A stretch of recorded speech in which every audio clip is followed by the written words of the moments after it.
பழைய குற்றாலம் அருவியில் ஏற்பட்ட வெள்ளப்பெருக்கில் சிக்கி 17 வயது சிறுவன் உயிரிழந்த சம்பவம் அதிர்ச்சியை ஏற்படுத்தியுள்ளது. குற்றால அருவிகளில் ஏற்பட்ட திடீர் வெள்ளப்பெருக்கால் சுற்றுலா பயணிகள் அலறியடித்துக் கொண்டு ஓட்டம் பிடித்தனர். மேற்கு தொடர்ச்சி மலைப்பகுதிகளில் பெய்து வரும் தொடர் மழையால் பழைய குற்றாலம் அருவியில் திடீரென வெள்ளப்பெருக்கு ஏற்பட்டது. அதிர்ச்சியடைந்த சுற்றுலா பயணிகள் அலறியடித்துக் கொண்டு ஓட்டம் பிடித்தனர்.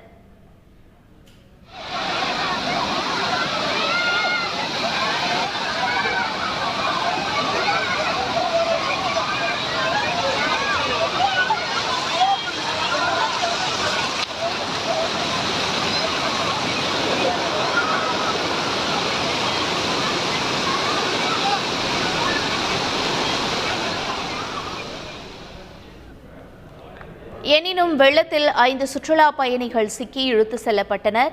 தகவல் அறிந்து வந்த தீயணைப்பு வீரர்கள் கயிறு கட்டி வெள்ளத்தில் சிக்கிய சுற்றுலா